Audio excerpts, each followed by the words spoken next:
ক্রিং ক্রিং শব্দে টেলিফোনটা বেজে উঠল। বারান্দায় বসে চা পান করছিল ব্যোমকেশ। সে উঠে গেল টেলিফোনটা ধরার জন্য। টেলিফোনটা তুলতেই একটা গম্ভীর গলা ভেসে এলো। কমিশনার অফ কলকাতা পুলিশের গম্ভীর গলা পাওয়া গেল।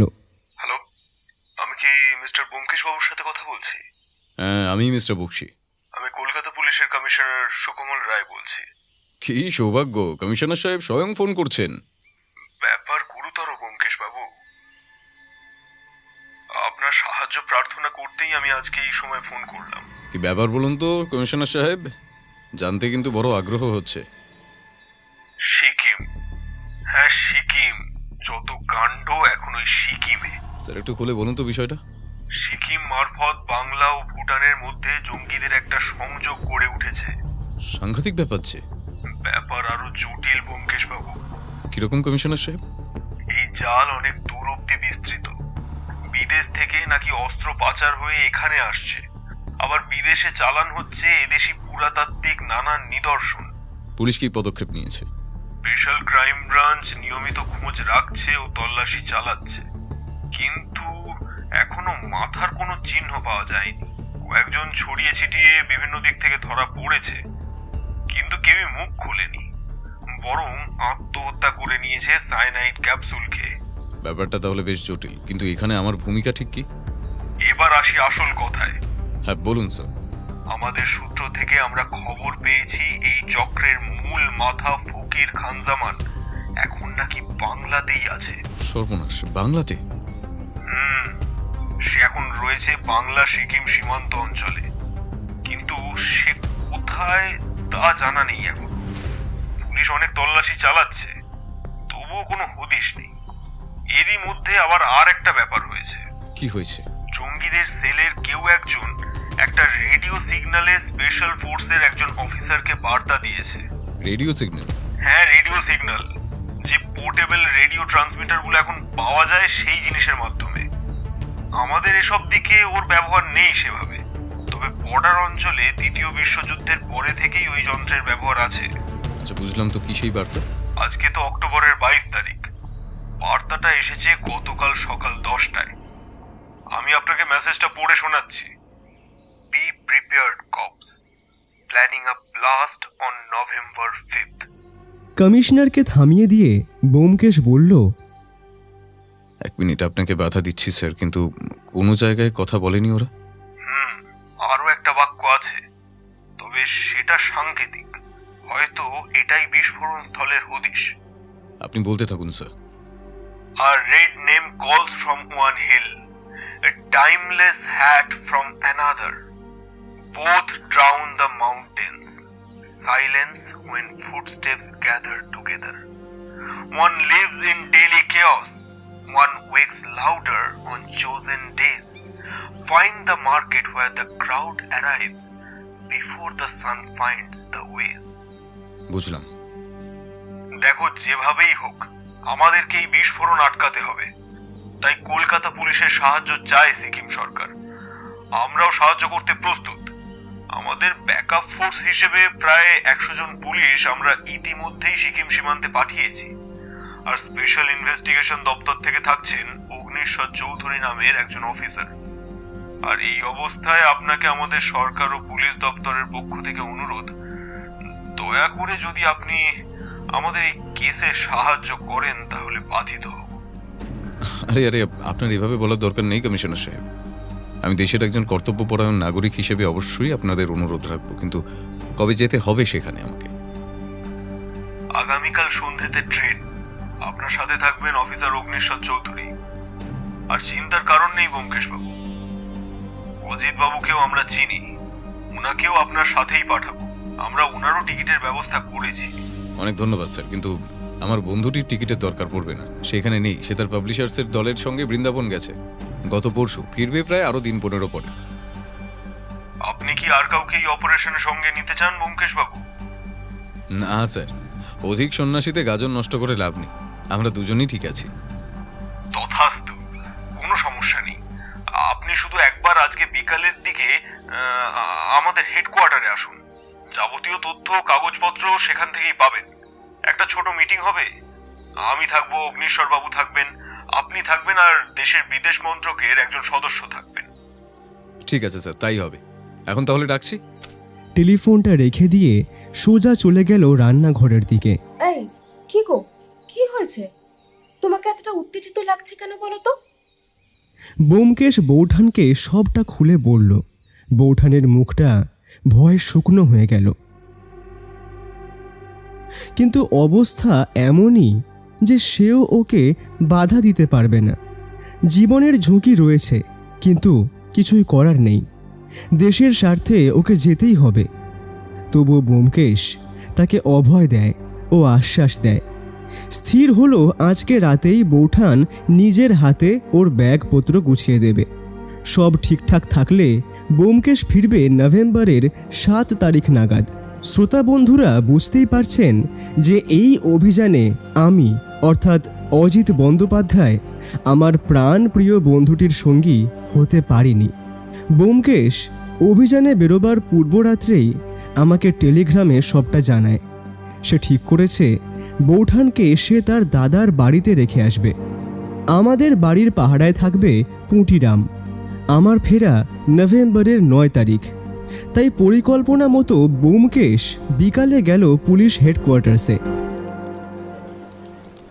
সেখানে বৈঠকের পূর্বে তার এই যাত্রার বিশেষ সঙ্গী অগ্নিশ্বর বাবুর সঙ্গে পরিচয় হলো। লোকটির নামটা যতটা না গম্ভীর, মানুষটা ঠিক ততটাই রসিক ও সাহসী। হ্যালো ব্যোমকেশ বাবু, আপনার কত শত কীর্তির কথা যে অজিত বাবুর লেখায় পড়েছি তার ইয়ত্তা নেই। আমাদের প্রথম কোলাবোরেশন যে এমন একটা জীবন মরণের সুতোয় দাঁড়িয়ে হবে তা ভাবতেই কিরকম অবাক লাগছে মশাই।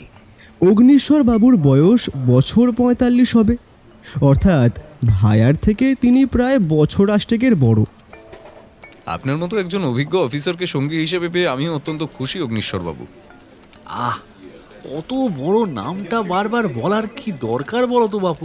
শুধু অগ্নিদা বলে ডাকবে, ব্যাস, তাহলেই হবে। তবে তাই হোক অগ্নিদা, আপনি আমাকে শুধু ওই তুমি বলেই না হয় সম্বোধন করবেন, আমি তাতেই খুশি হব। এভাবেই এই অভিযানে পুলিশের 2 নায়কের মধ্যে আলাপচারিতা চলতে লাগলো। বৈঠক শেষে সরকারের পক্ষ থেকে ব্যোমকেশকে একটা রিভলভার ও তার উপযুক্ত 24টা গুলি এবং একটা কুঁকড়ি দেওয়া হলো, সাথে কেস সম্পর্কিত সব রকম তথ্য সংবলিত একটা ফাইল। বাড়ি ফিরে ব্যোমকেশ নিজের গোপন কিছু জিনিস গুছিয়ে নিল, আর সাথে নিতে ভুলল না তার নিজের রিভলভারটাও। পরের দিন সকালেই সে বৌঠানকে নিয়ে এলো তার দাদার বাড়ি। সে নিজে বাড়ি থেকে শিয়ালদহ স্টেশনে যাওয়ার জন্য বের হলো সকাল 4:30 নাগাদ। 7টাতে ট্রেন, দার্জিলিং মেল, সোজা শিলিগুড়ি নামাবে কাল ভোরে। স্টেশনে অগ্নিদা ওর জন্য অপেক্ষা করছিল। ট্রেন ছাড়ার পরে দুজনে কেসটাকে নিয়ে আলোচনা পর্যালোচনা চালাতে লাগলো। অগ্নিদা ব্যোমকেশকে বললেন, ব্যোমকেশ, তুমি কি ধাঁধাটার মানে কিছু উদ্ধার করতে পারছো? দিনটা তো না হয় সকলের কাছেই পরিষ্কার। ওই টেরোরিস্টের দল আগামী 5ই নভেম্বর কোথাও হামলা চালাতে চায়, কিন্তু কোন জায়গায় সে আক্রমণটা হবে তা নিয়ে ওরা যে ধাঁধাটা বর্ণনা করেছে সেটাই খুব আশ্চর্যের। তুমি ঠিকই বলেছো অগ্নিদা, আর এদের সাহস এত বেড়ে গেছে আর অহংকার তো এমন চরম সীমায় পৌঁছেছে যে ওরা সরাসরি আমাদের বাংলা আর পুলিশি দপ্তরগুলোর দিকে চ্যালেঞ্জ ছুড়ে দিয়েছে। মানে ওরা নিশ্চিত যে আমরা ওদের সন্ধান কখনো পাবো না। ঠিকই বলছো ভাই, চলো আগে ওই ধাঁধাটা নিয়ে একটু মাথা ঘামানো যাক। তাই হোক। কি যেন ছিল ওটা? ওই তো, red name calls from one hill, a timeless hut from another, both drawn the mountain silence when footsteps gather together. এটাই ছিল প্রথম বাক্য। অর্থাৎ এটা যে পাহাড়ের বুকে কোনো একটা জায়গা সেটা স্পষ্ট। এবার খুঁজে বার করতে হবে সেটা কোন জায়গা, কারণ জঙ্গিদের আক্রমণের স্থলগুলি সাধারণত একটু লোকবহুল জায়গায় কিন্তু হয়ে থাকে। কিন্তু ভাই, সেরকম জায়গা তো কালিম্পং, দার্জিলিং আর সিকিম মিলে অনেক রয়েছে। তাহলে এমন অদ্ভুত ধাঁধা পাঠিয়ে রসিকতা করার মানেটা কি? রসিকতা নয়, আমাদের কিছু একটা ভাবতে ভুল হচ্ছে হয়তো। তুমি পরের বাক্যটা পড়ো তো দাদা। One lives in Delhi cause one wakes louder on chosen days. Find the market where the crowd arrives before the sun finds the ways. এই সংকেতে এই স্পষ্ট যে কোনো বড় বাজার বা ওই ধরনের এলাকার কথা বলা হচ্ছে এখানে। তার মানে এরপর আমাদের কাজ হবে কাল গন্তব্যে পৌঁছে পুলিশের কাছ থেকে জনবহুল এলাকার হদিশ চাওয়া, তাই তো? হ্যাঁ ঠিক তাই। আমাদেরকে যেভাবেই হোক ওদের আটকাতে হবে, না হলে অনেকগুলো নিষ্পাপ প্রাণ মুহূর্তে শেষ হয়ে যাবে।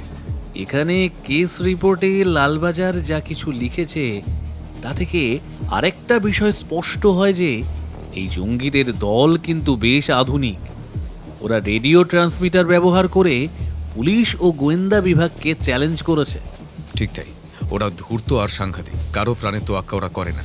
সুতরাং আমাদের খুব সাবধানে স্টেপ নিতে হবে। আমাদের পরিচয় কি পুলিশের লোক হিসেবেই হবে? না, একদম নয় দাদা। আমরা পুলিশের লোক জানলে বিপদ বাড়বে, বই কমবে না। তাই আমরা দুজন নেহাতি পর্যটক। আমার নাম হবে অনিল আর তুমি হলে গিয়ে অমল। দুজন পর্যটক নেহাতি ভ্রমণে এসেছি। এই ছলেই আমাদের কিন্তু কাজ করতে হবে।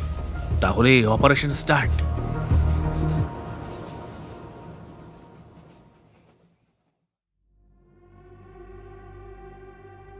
রাতে আর বিষয়টা নিয়ে ওদের বিশেষ কথা হলো না। খাওয়া দাওয়া শেষে অগ্নিশ্বরদা শুয়ে পড়লেন। ব্যোমকেশ ঘুমালো না। ও এখানে আসার আগে লাইব্রেরি থেকে দার্জিলিং আর সিকিম নিয়ে কটা বই এনেছে, সেগুলোই পড়তে লাগলো। ওর এটা বরাবরের স্বভাব। কোথাও নতুন জায়গায় কেস সলভে গেলে ও জায়গাটাকে আগে ভালো করে জেনে নিতে চায়। ওদের দুজনের সিটি লোয়ার বার্থে, ওই অংশের বাকি বার্থ খালি। ওদের কামরায় আর মাত্র একটি পর্যটকই আছে, তাকে ওরা কেউই ভালো করে দেখেনি। তার সিট শৌচালয়ের আগেই।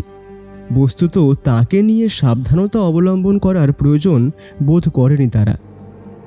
তখন ঘড়িতে মাঝরাত। ব্যোমকেশও আলো নিভিয়েছে ঘুমাবে বলে। এমন সময় তার চোখ পড়ল একটা অদ্ভুত দৃশ্যর দিকে। ওই লোকটা, হ্যাঁ সেই তৃতীয় ব্যক্তিটি। ও যে জেগে আছে তখনও সেটাও বুঝতে পারেনি। ব্যোমকেশ অপেক্ষা করছে লোকটা কি করে তা দেখার জন্যে, কিন্তু লোকটা কিছুই করল না। শুধু মিনিট কয়েক ওদের দুজনকে ভালো করে দেখল, তারপর আবার নিজের সিটে ফিরে গেল। ব্যোমকেশের সন্দেহ হলো লোকটা কে, কিন্তু সে কিছুই করল না। তখন চুপচাপ মরার মতো ঘুমের ভান করে শুয়ে রইল। যদিও লোকটা আর এলো না সেই রাত্রে, কিন্তু সকালে উঠে 5টা নাগাদ ও দেখল লোকটা নেমে গিয়েছে। কোথায় যে নামলো তা জানা নেই। সে আর এই নিয়ে তেমন মাথা ঘামালো না।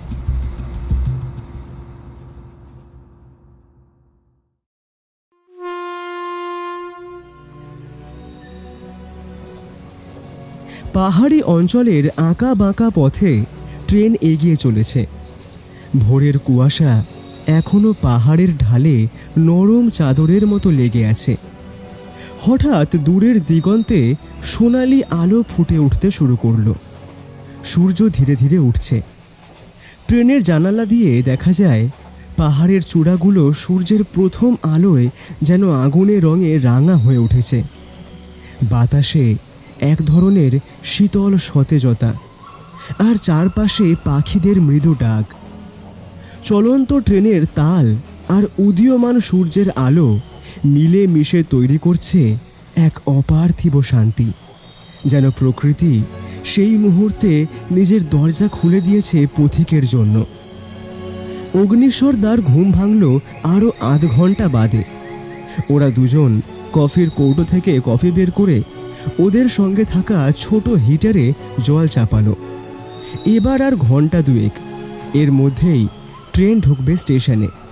কথা আছে সেখানে একটি গাড়ি ওদের জন্য অপেক্ষা করবে।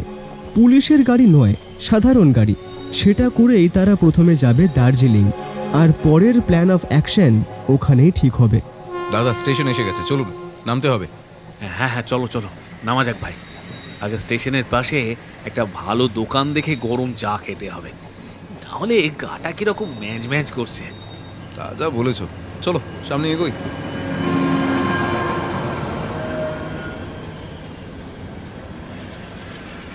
ওই দোকানটায় দাঁড়াই, চল। ওই যে ওইটা বেশ ভালো বলেই মনে হচ্ছে। ওরা দুজন হাঁটা লাগালো চায়ের দোকানটার দিকে। ভাই 2 কাপ চা, বেশ কড়া করে আদা দিয়ে চা করো তো। ওরা বেঞ্চটায় বসলো। আরও কয়েকজন ওখানে আগে থেকেই রয়েছে। তাদের মধ্যে 2-1 জনকে দেখে বোঝা যায় তারা নিছক পর্যটক, কিন্তু আর 2-3 জন স্থানীয় লোক। ব্যোমকেশ চোখ বন্ধ করে বসেছিল। হঠাৎ তার কানে এলো কয়েকটা কথা। क्या रे मधु भाई, খবর कुछ শুনেছো নাকি? কালকে উত্তর দার্জিলিং মেলের পাশে একটা বোম ফাটিয়ে গেছে যে। এইটুকু শুনেই ব্যোমকেশ অগ্নিদার দিকে মুখ ফেরালো। ওনার কানও সজাগ। এই যে ভাইয়া, কি হয়েছে গো? কোথায় বোমা ফেটেছে? হ্যাঁ গো বাবু, কাল অনেক রাতে বোমা ফেটেছে মেলের কাছে। ওই জায়গাটায় বেশি কেউ ছিল না, उसी के लिए ज्यादा कोई মরে নাই। ওই 2 জন পুলিশের আদমি টহল দিচ্ছিল, ওরাই মরেছে। তুমি কি করে খবর পেলে? আমার ভাই রঘু ওখানেই থাকে। সে আজ ভোরে আমারে টেলিফোন করলো, সেই বললো সব। কথাগুলো শুনে ওদের দুজনেরই মুখ গম্ভীর হয়ে গেল। আসতে না আসতেই দুঃসংবাদ। আর সময় নষ্ট করা ঠিক হবে না ব্যোমকেশ ভাই, চলো গাড়িটা খুঁজে তাতে করে রওনা দেওয়া যাক। ঠিক বলেছ, চলো এগোই।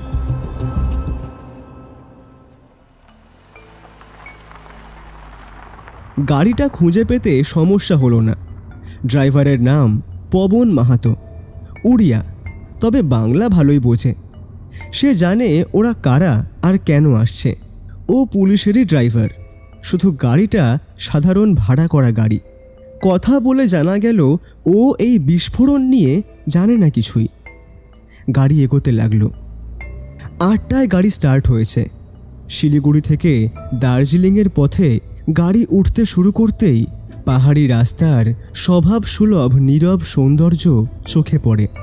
2 ধারের ঘন সবুজে ছাওয়া বনানী হঠাৎ হঠাৎ ফাঁকা করে দেওয়ায় দূরের নীলচে পাহাড়গুলো দেখা যায়। রাস্তা আঁকা বাঁকা, একদিকে গভীর খাদ, অন্যদিকে সুউচ্চ ঢাল, যার গায়ে লেগে থাকা মেঘ যেন হাত বাড়ালেই ছুঁয়ে ফেলা যায়। মাঝে মধ্যে ছোট জলধারার কলকল শব্দ ভেসে আসে, আর চায়ের বাগানগুলোর সারি সাজানো সবুজ ঢেউয়ের মতো এগিয়ে চলে অনেক দূর পর্যন্ত। পাহাড়ি ঠান্ডা হাওয়া কাঁচের জানালায় আঘাত করে সতেজ অনুভূতি এনে দেয়। পথের ধারে ছড়িয়ে থাকা ছোট ছোট দোকানে গরম চায়ের গন্ধ যেন পথিককে থামতে ডাক দেয়। দূরে টয় ট্রেনের হুইসেল ভেসে আসে, পাহাড়ি নীরবতাকে আরও মনোরম করে তোলে। পুরো পরিবেশটা এক শান্ত মায়াময় স্বপ্নে ভরা যাত্রার অনুভূতি এনে দেয়। কিন্তু গাড়ির যাত্রীদের সেদিকে ভ্রুক্ষেপ নেই। ওদের মাথায় তখন অন্য চিন্তা ঘুরছে।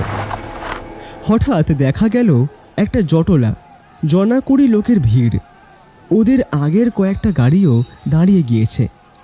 কি হলো আবার? কি হলো বলো তো ভাই ব্যোমকেশ? কিছু একটা ঘোরালো ব্যাপার বলেই মনে হচ্ছে। এই যে পবন, একবার গিয়ে দেখো তো কি হয়েছে। ড্রাইভার পবন মাহাতো সঙ্গে সঙ্গে গাড়ি থেকে নেমে সেই ঘটনাস্থলের দিকে অগ্রসর হলো। ব্যোমকেশের মনে তখন দানা বাঁধছে সন্দেহের অন্ধকার। ঠিক তখনই একটা অবাঙালি লোক ওদের গাড়ির কাছে এসে দাঁড়ালো। বলল, भैया जी गाड़ी घुमा लीजिए, आगे रास्ता बंद है। কি হয়েছে বলুন তো? আপনারা বুঝি বাঙালি আদমি আছেন? হ্যাঁ, আপনি? আমি বাঙালি নই দাদা ভাইরা, আমার দেশ গুজরাট, ধর্মেন্দ্র আগরওয়াল। নমস্কার আগরওয়ালজি, আপনি তো বেশ ভালো বাংলা বলেন দেখছি। তা ওই একটু একটু পারি বটে। আজ 15 সাল এখানেই আছি, বাংলা তো জানতেই হবে দাদা। তা আপনাদের নাম দাম কি আছে বাবুরা? আমি অনিল চৌধুরী, আর উনি আমার দাদা অমল রায়। বাবা, তা এখানে কি ঘুরতে নাকি? হ্যাঁ আগরওয়ালজি, দার্জিলিং, কালিম্পং, সিকিম একটু ঘুরে প্রকৃতির বুকে আর সময় কাটানো আর কি। বাবা, বেশ বেশ বেশ। অগ্নিশ্বরদার এই খেজুরে আলাপ ভালো লাগছিল না, তাই তিনি এবার মাঝখানেই কথা বললেন। আচ্ছা, ওই জায়গাটায় হয়েছেটা কি? ওহো, দেখেন দেখেন দেখেন, আপনাদের আসল জবাবটাই তো দিতে ভুলিয়ে গিয়েছি। ওখানে একটা লাশ মিলেছে, পাহাড় থেকে লাফ মেরে আত্মহত্যা করিয়েছে। এসব এখানে আকচার হয় বাবুরা, পুলিশ এসেছে, ওসব ওরাই খুঁজছে। বলেন কি, ব্যাপার যে সাংঘাতিক। না না, সেরম কিছু নয়, এ তো এখানকার রোজকার অনিল বাবু। আপনি কি এখানেই কোথাও থাকেন নাকি? আমার ঘর কিছুটা দূরে, এখানে আমার নার্সারি আছে, ওখানেই যাচ্ছিলাম। আমার বাড়ি মেলের থেকে প্রায় আধ ঘন্টা হবে, কিন্তু নার্সারিটা মেলের কাছেই। এখন গাড়ি ঘুরিয়ে ওখানেই যাব, আপনারা চলেন না, ওখান দিয়েই তো মেল। আমাদের হোটেলে না হয় উঠবেন। না দাদা, আমাদের হোটেল বুক করা আছে, আপনার নার্সারি না হয় একদিন ঘুরে আসা যাবে। চলো ব্যোমকেশ, একবার ওখানটা দেখে আসি। ততক্ষণে ধর্মেন্দ্রজি চলে গিয়েছেন। ব্যোমকেশ আর অগ্নিশ্বরদা নেমে দাঁড়ালেন, হেঁটে এগিয়ে গেলেন সেই জটলার দিকে। অগ্নিদার চোখে পড়ল আগরওয়ালজির নিজের গাড়ি থেকে ওদের দিকেই তাকিয়ে আছেন। হয়তো পুলিশের সঙ্গে আগ বাড়িয়ে কথা বলতে যাচ্ছি দেখে অবাক হচ্ছেন। মিনিট দুয়েক হেঁটেই লাশের কাছে পৌঁছল ওরা। এই যে ব্যোমকেশ, অফিসারের কাঁকে উর্দিতে কি নাম লেখা আছে দেখছো? বিষয়টা আমার চোখ এড়ায়নি। ওনার নাম ইমরান হোসেন। এনার সঙ্গেই আমাদের দেখা করতে হতো দার্জিলিং পৌঁছে। লালবাজার থেকে তো তেমনটাই বলা হয়েছে। উনি আমাদের প্রাথমিক তদন্তে সাহায্য করবেন। চলো, ওকে ডাকি আমরা। না দাদা, চলো একটু অপেক্ষা করি, লাশটা দেখি, ভালো করে পর্যবেক্ষণ দরকার। আর অফিসার যেন কাকে কি একটা নিয়ে ধমকাচ্ছেন ওদিকে। ব্যোমকেশ ও অগ্নিশ্বরদা লাশটা ভালো করে নিরীক্ষণ করতে লাগলো। ভিকটিম একজন পুরুষ, বয়স 50-এর ঘরে, মাথা ফেটে গিয়েছে, কাঁচা রক্ত তখনও গড়াচ্ছে, হাতেও নানা জায়গায় ক্ষত, সম্ভবত অনেক উঁচু থেকে গড়িয়ে পড়েছেন। অগ্নিদা লাশ দেখতে দেখতে যেই না একবার হাত দিতে যাবেন পেটের কাছে, অমনি একটা জোরালো গলায় হুঙ্কার শোনা গেল। এই এই কে কে আপনি? করছেন কি এখানে? আর আপনার সাথে উনি কে? লাশে হাত দিচ্ছেন কেন? কি চাই? ইমরান বাবুর দাবড়ানি খেয়ে অগ্নিদা থমকে গেলেন একটু। ব্যোমকেশ শান্ত, নির্বিকার অথচ গম্ভীর। সে ইশারায় ইন্সপেক্টর হোসেনকে একদিকে আলাদা করে ডাকল আর বলল, ইমরান হোসেন তাই তো? হ্যাঁ, কিন্তু আপনি? আমি একজন সত্যান্বেষী, আর উনি পুলিশ অফিসার অগ্নিশ্বর চৌধুরী। আমরা লালবাজারের স্পেশাল ডিপার্টমেন্ট থেকে আসছি। হয়তো আর একটু বাদেই আপনার সঙ্গে আমাদের দেখা হতো, কিন্তু যাই হোক, এখন সেটা একটা অবাঞ্ছিত পরিস্থিতিতে হচ্ছে। আরে আগে বলবেন তো মশাই, আপনি সেই বিখ্যাত ব্যোমকেশ বক্সী। যাক, আর চিন্তা নেই, পাহাড়ের রানীর বিপদ এবার কাটবে তাহলে। ইন্সপেক্টর হোসেন, এখন এসব না হয় থাক, এখানে ঘটনাটা কি হয়েছে সেটাই বলুন। ব্যাপার সেরকম কিছু নয় ব্যোমকেশ বাবু। এই লোকটা পাহাড় থেকে লাফ মেরে আত্মহত্যা করেছে। এটা পাহাড়ে প্রায়ই হয়ে থাকে। আপনি কাকে ধমকাচ্ছিলেন দেখলাম যে? ওহ, ওই ছোকরাটা, ওর নাম রাহুল শেরপা। লাশের হাত থেকে সোনার চেন খুলে নিচ্ছিল, তখন ধরা পড়েছে। তাই এখন ছাড়া পেতে ধানাই পানাই। আপনারা এখানে অপেক্ষা করুন, আমি লাশ চালান দেওয়ার পর ব্যবস্থা করে আসি। দাঁড়ান হোসেন সাহেব, এটা আত্মহত্যা নয়, খুন। হোয়াট? মার্ডার? কিন্তু আপনি বুঝছেন কি করে? একটু ভালো করে লক্ষ্য করলে আপনিও টের পেতেন হোসেন সাহেব। লাশের পেটের কাছটা দেখুন, কেমন রক্তাক্ত হয়ে আছে, সম্ভবত ছুরির আঘাত। আর আঘাত হানার পর লাশকে জামা পরানোর চেষ্টা হয়েছে, অর্থাৎ অন্যত্র খুন করে এখানে ধাক্কা দিয়ে ফেলে গেছে আসামি। ব্যোমকেশের কথা শুনে ইমরান হোসেনেরও চোখ কপালে উঠল। তিনি পুলিশ অফিসার, কিন্তু এটা লক্ষ্য করলেন না কেন? আপনাকে নিয়ে যা শুনেছিলাম তা প্রকৃতই সত্য Byomkesh Babu. Hats off your observation and dedication power. আমি এখনই লাশ পোস্টমর্টমে দিচ্ছি। দাঁড়ান, লাশের পকেট ঘেটে দেখেছেন? না, এখনো দেখা হয়নি। দাঁড়াও, আমি দেখছি। এই বলে উনি হাঁটু গেড়ে বসে উনি লাশের পকেটে সন্তর্পণে নিজের হাতটা চালান করে হাতড়াতে লাগলেন। একটা মানি ব্যাগ বেরোলো, সেটায় ছিল প্রায় 300 টাকা আর কিছু কয়েন। সঙ্গে পাওয়া গেল একটা নেম কার্ড, জয়চাঁদ রায়, পেশায় ব্যারিস্টার।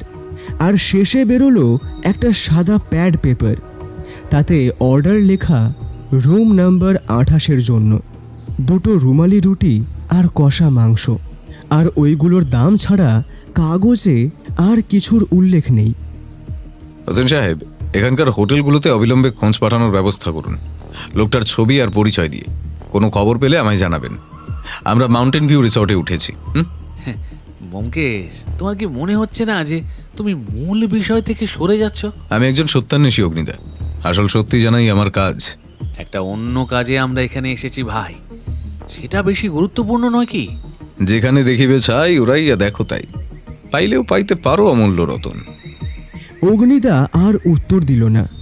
বোঝা গেল সে বিরক্ত হচ্ছে। ইতিমধ্যে হোসেন সাহেব লাশ গাড়িতে তুলে পোস্টমর্টমে পাঠাতে উদ্যত হয়েছেন। তখন হঠাৎ একটা বছর 20 যুবতী মেয়ে ব্যোমকেশের পায়ে কাঁদতে কাঁদতে লুটিয়ে পড়ল। আমার বাবাকে বাঁচান সাহেব, বাবার ভুল হয়ে গেছে, ও আর এই কাজ কোনো দিন করবে না। এই এই কি হলো? এমা এমা এমা, তুমি পা ধরছো কেন? আগে ওঠো ওঠো, উঠে দাঁড়াও, তারপর সব শুনছি। হ্যাঁ। একইভাবে কাঁদতে কাঁদতে মেয়েটা উঠে দাঁড়ালো, বলল, বাবার ব্যবসা কদিন ভালো যাচ্ছে না দাদা ভাই, পয়সার টান বাড়িতে। আমি আর বাবা থাকি, তাও হাত পেটা। তাই লোভে পড়ে ওইটা চুরি করতে চেয়েছিল বাবা। এ গলতি আর সে কোনো দিন করবে না গো দাদা বাবুরা। সে না হয় হলো, কিন্তু তুমি আমায় বলছো কেন এই কথা? আপনি বললে বড় বাবু ঠিক শুনবেন গো দাদা। একবার তো বলেন না, আমার বাবাটাকে ছেড়ে দেবার লাগে একটি বার বলেন। ব্যোমকেশ একটু চিন্তা করলো, তারপর বলল, ঠিক আছে, আমি বলছি, কিন্তু তার বদলে তোমার বাবাকে আমাদের কিন্তু একটু সাহায্য করতে হবে। রাজি তো? হ্যাঁ দাদা, রাজি আছি, আপনি শুধু আমার বাবাকে ফিরায় দেন। তখন হোসেন সাহেবের তোড়জোড় প্রায় শেষ। ব্যোমকেশের এক কথায় উনি রাহুলকে ছেড়ে দিলেন, আর মাথা ঘামালেন না। রাহুল শেরপার বয়স 45-এর কাছাকাছি। সে ব্যোমকেশকে চোখে জল নিয়ে কৃতজ্ঞতা জানিয়ে ক্ষমা চাইতে এলে ব্যোমকেশ ওকে মাউন্টেন ভিউ হোটেলে দেখা করতে বলে বিকালে। ব্যোমকেশদের গাড়ি আবার যাত্রা শুরু করলো। মাত্র মিনিট 20-র মধ্যেই ওরা হোটেলে পৌঁছলো। এখন বিশ্রাম চাই, বিকেলে উঠে বাকি কাজ হবে। রাত্রের ট্রেন জার্নির ধকল নিরাময় করতে এখন সুনিদ্রার দরকার।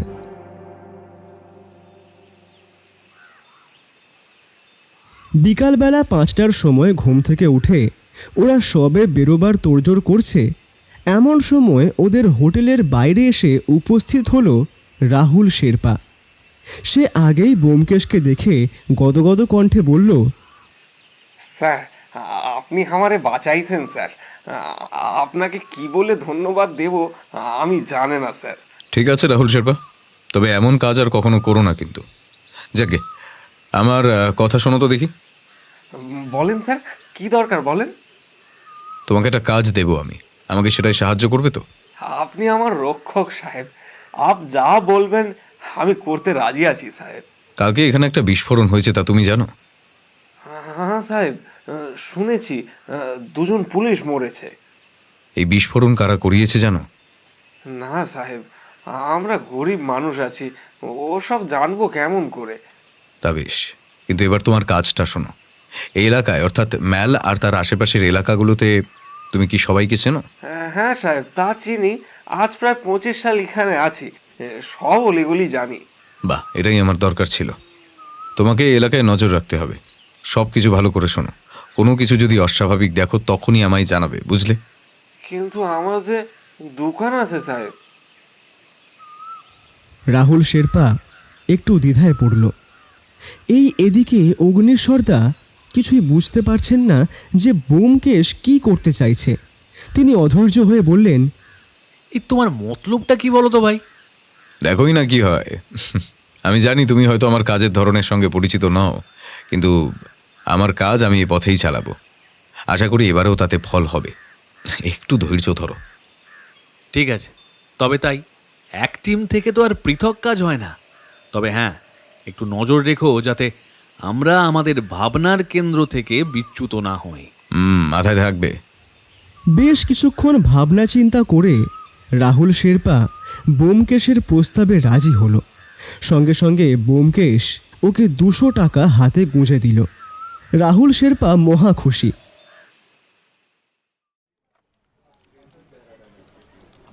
ওরা দুজন এবার রওনা দিল থানার উদ্দেশ্যে। থানায় পৌঁছাতেই ওরা দেখল বড়বাবু মানে ইমরান বাবু নেই। তিনি কোথায় গিয়েছেন তা বাকি স্টাফরা ঠিকমতো জানে না। প্রায় আধ ঘন্টা পরে হুসেন সাহেব ফিরলেন, হাতে এক গোছা কাগজ। আরে ব্যোমকেশ বাবু, আপনারা এখানে? যাক, ভালোই হলো। আমি হয়তো আপনাদের কাছে যেতাম। কেন, কোনো বিশেষ খবর? পোস্টমর্টম রিপোর্ট এসেছে?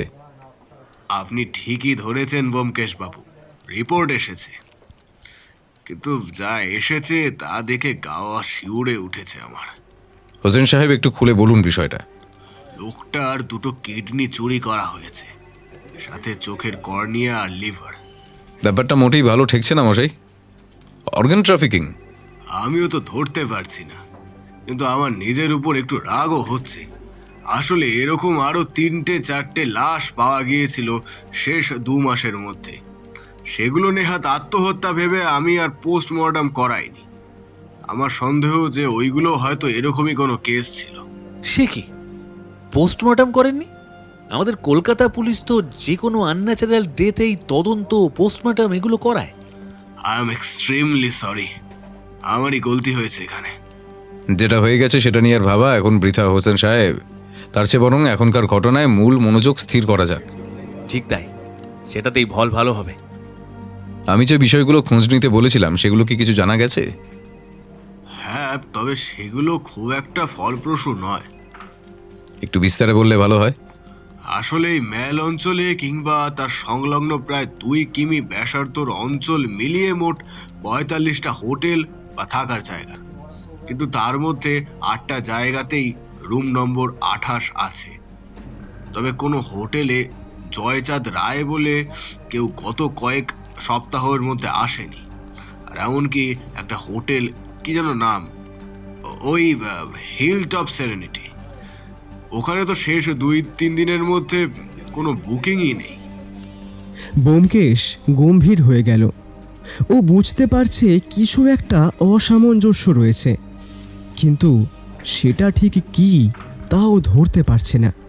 কিছুক্ষণ চুপ হয়ে থেকে ব্যোমকেশ বলল, আচ্ছা হোসেন সাহেব, ভালো কথা, যে ধাঁধাটা আপনি পেয়েছেন জঙ্গি দলটার কাছ থেকে সেটার কোনো সমাধান হয়েছে? না ব্যোমকেশ বাবু, নো ক্লু।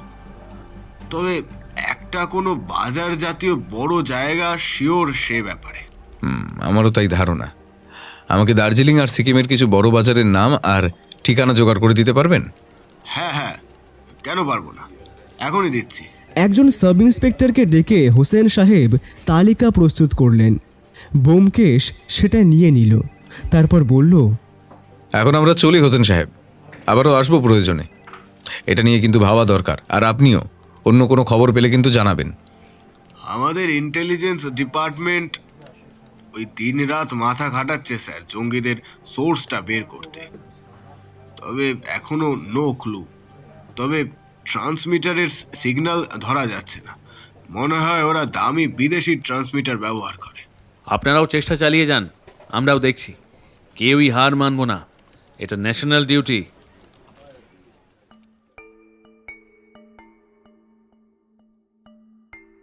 এই বলে থানা থেকে বেরিয়ে প্রয়োজনীয় কিছু কেনাকাটা সেরে ওরা বাড়ি ফিরল। এরপর থেকে 3-4টে দিন কোনো বিশেষ ঘটনা ঘটল না। ব্যোমকেশ আর অগ্নিদা নিরন্তর মাথা খাটাচ্ছে হামলার জায়গাটা বের করতে। এর মধ্যে রাহুল শেরপাও আর আসেনি। নতুন কোনো খবর নেই হয়তো। ইতিমধ্যে ব্যোমকেশ খবর নিয়েছে সেই বিস্ফোরণটার ব্যাপারে। ওই বিস্ফোরণ যেটা ঘটেছিল ওরা যেদিন এলো সেদিন সকালে। পুলিশ বুঝেছে ওটা RDX দিয়ে ঘটানো হয়েছে। জঙ্গিদের দলটা যে মারাত্মক আর নৃশংস তাতে কোনো সন্দেহ নেই, কিন্তু ওরা পরের মারাত্মক পরিকল্পনাটা কোথায় তৈরি করছে তা জানা নেই। ভাই ব্যোমকেশ, আজকে তো 28 তারিখ হয়ে গেল, কিন্তু আমরা তো কিছুই কিনারা করতে পারছি না। এখনো তো মাথায় কিছু আসছে না দাদা, অপেক্ষা ছাড়া গতি নেই। আচ্ছা, পুলিশকে যদি সর্বত্র চিরুনি তল্লাশি করতে বলা হয়? তাতে লাভ নেই, ঘরের গাদায় সূঁচ খোঁজার মতো ব্যাপার। তাহলে এখন উপায় কি? শুধু মাথা খাটানো, আর কিছুই না। ও হ্যাঁ, রাহুল শেরপা কিছু খবর এনে দেয় কিনা তাতেও চোখ রাখা দরকার। ঠিক।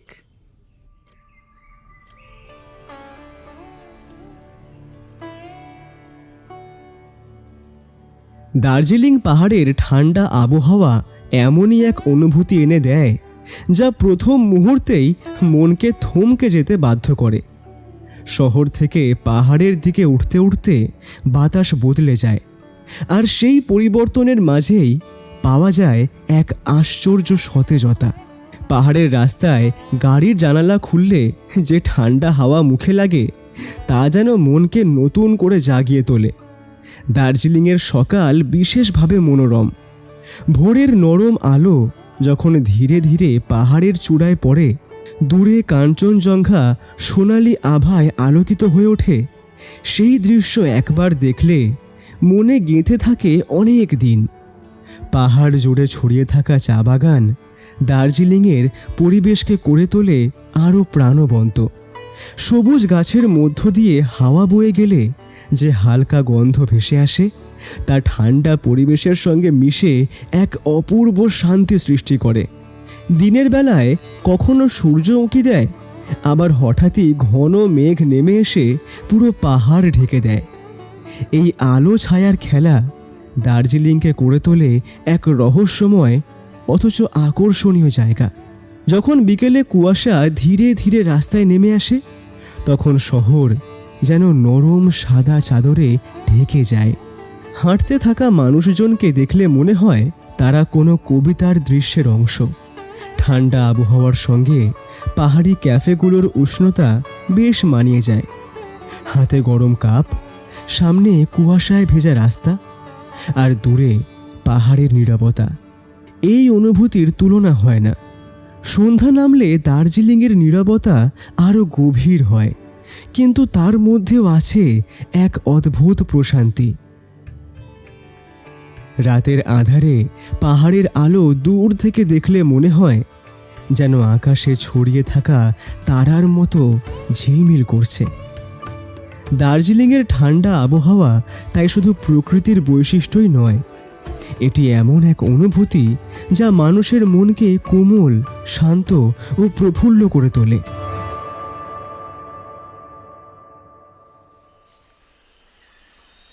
আজ 29 তারিখ।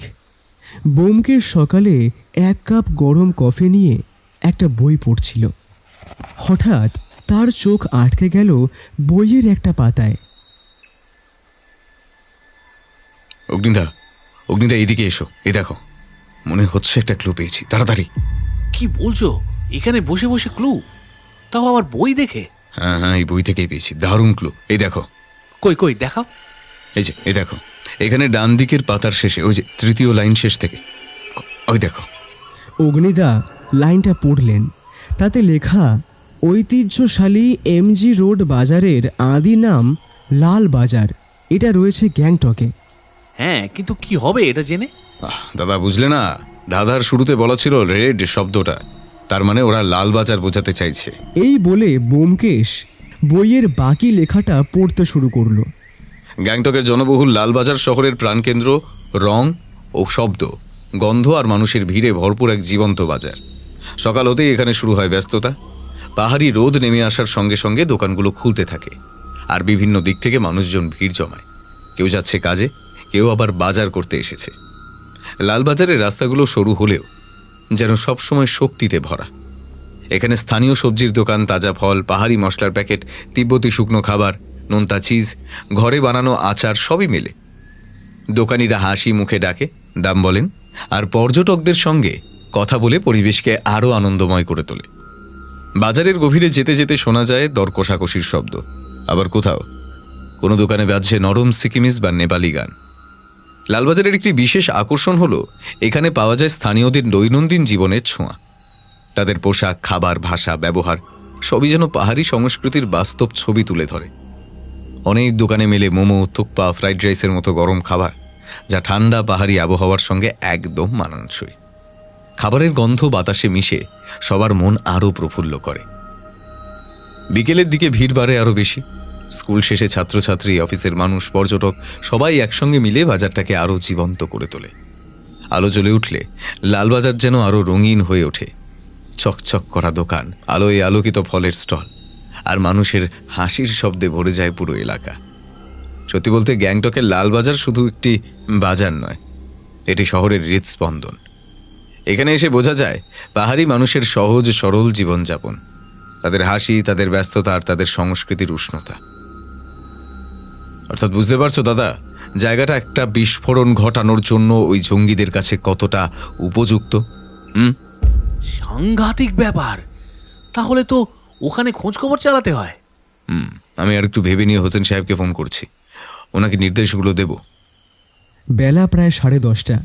ব্যোমকেশ টেলিফোন করল ইমরান হোসেন সাহেবকে। তাকে সব কথা বলল।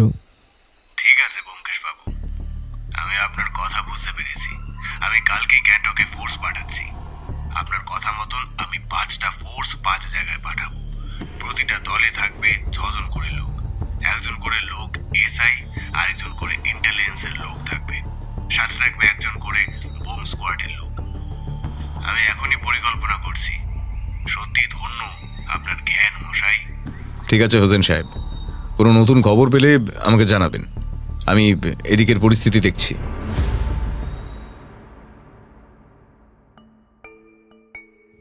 দুপুরের খাওয়া দাওয়া সেরে অগ্নিদা আর ব্যোমকেশ একটু ঘুরতে বেরোলো। জায়গাটার শোভাটা উপভোগ করা দরকার। দার্জিলিংয়ের বিকেল যেন এক শান্ত স্নিগ্ধ কবিতা।